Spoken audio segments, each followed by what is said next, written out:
Hey guys, so today we have the second episode of the new series that I started last month, which is looking at the most expensive hockey cards sold. I love to check out the markets and see what the cards are going for and how the big cards and superstar players' values fluctuate and normally rise over time. This is also a very unique time period where the hobby has really taken off and some cards are selling for unprecedented amounts.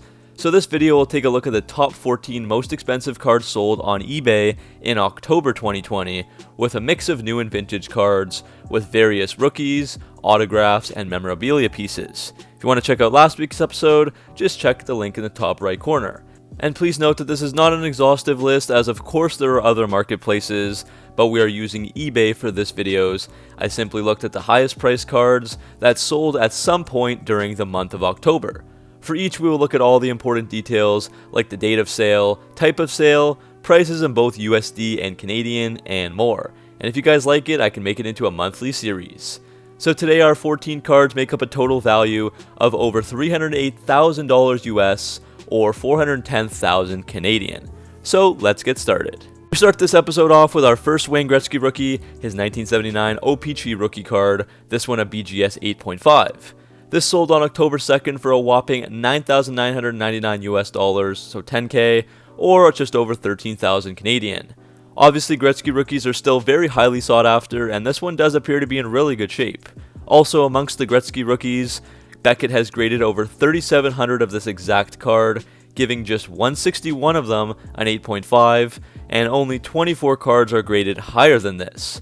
So it's definitely tough to find in this shape. Number 13 is going to be the 2015-16 Ice Premier's Connor McDavid rookie card, numbered 6 of 99 and graded a BGS 9.5.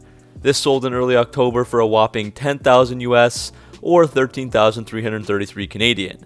Anything McDavid is going through the roof right now, and this is his highly sought after at a 99 ice, always a tough pull no matter who the player is.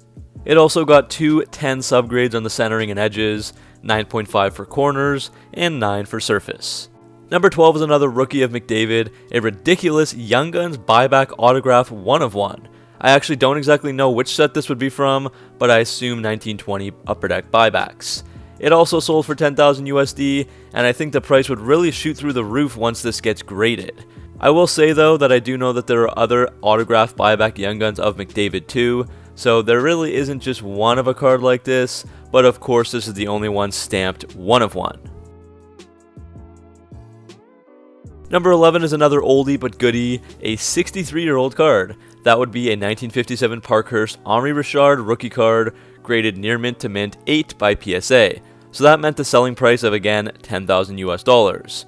This card looks to be in very good shape, and it's literally a vintage piece and an amazing card, especially for its age. For number 10, we have Sidney Crosby show up, this being his 0506 The Cup Rookie Patch Auto, Gold Rainbow version, numbered to his jersey number 23 of 87. It is also a BGS 9, resulting in a price tag of a whopping 10,850 USD, or around 14,500 Canadian. This is a really exciting card, and I would say that 0506 The Cup definitely began the trend of super high-end premium hockey cards. The patch is a nice 3-color, and the auto is in great shape too for what's already over a 15-year-old card. We move into the top 9 with a 1958 Torps Bobby Hull rookie card, getting a 7.5 grade from SGC, or Sport Card Guarantee Corporation, who have similar grading procedures to PSA.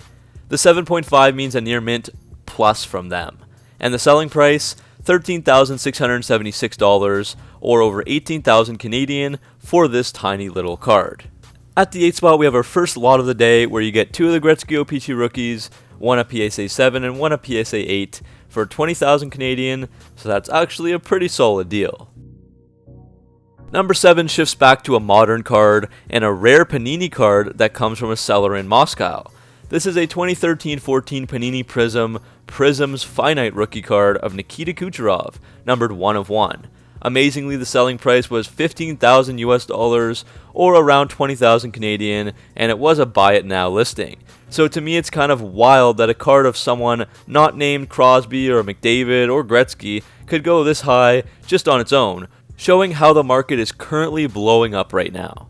Number 6 is the most interesting part of the video for me, an incredible 180 plus card lot of Erik Karlsson. There are many pictures I will show from the listing, but the seller also says that many other cards not shown are included as well. So honestly, this blows my mind, and it's simply ridiculous. I do think it's super cool to see some dedicated collectors chase after just one player, as I do the same thing with my PCs as well, and just take some time to look at some of the stuff that he's got. Tons of Cup, 7 Cup RPAs, 5 Future Watch patches, nearly the full Letterman nameplate, their shields, 1-of-1s, and even the O-Pee-Chee Platinum Rainbows for various years. The selling price was 22,000 Canadian, so that's around $120 per card if there are indeed 180 of them, but he says that there's more. But wow, what an incredible lot of hockey cards this is.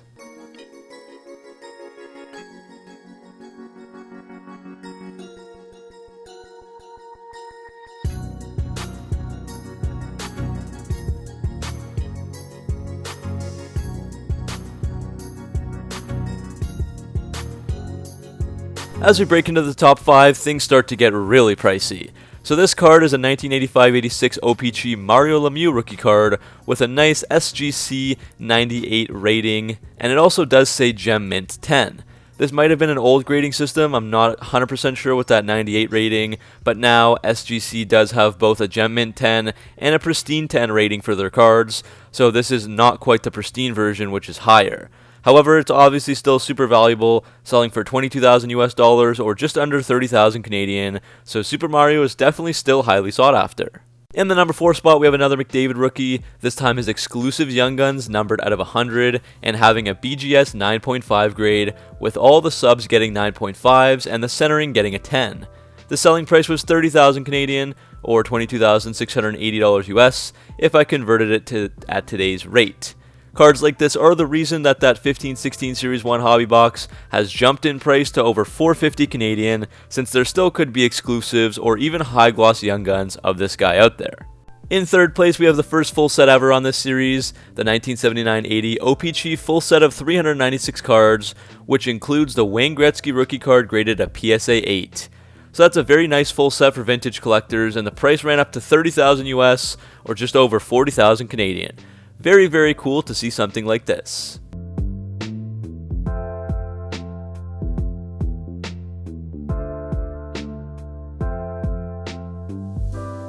Now unfortunately there's no diversity at the top, so we can go through these last two together, but they are both 1979 rookies of Wayne Gretzky. The first was actually his Torps version, graded a PSA 9 and selling for 40,000 US or over 53,000 Canadian. Now, as far as I know, Torps and O-Pee-Chee had identical sets for a very long time in the players and designs, but I do believe O-Pee-Chee sometimes had extra players for the Canadian market, since that market of hockey card buyers was bigger at the time. Clearly the O-Pee-Chee is worth more though, because the Torps bot was an identical version, a PSA 9, but it was O-Pee-Chee instead of Torps, and it sold for over double at 82,500 US or $110,000 Canadian. So that is ridiculously expensive for one hockey card, and for that money I'd be buying a Hellcat Challenger and pocketing about $40,000 in the bank. So that's the end of this video, guys. Hopefully you enjoyed checking out some very expensive hockey cards with me today.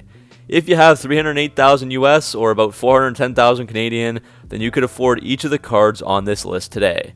Crazy stuff, and crazy to see the hobby take off like this. Make sure to like and subscribe to my channel for tons of hockey card videos and box breaks, and if you do want more videos like this in the future, let me know. I'll see you guys in the next one.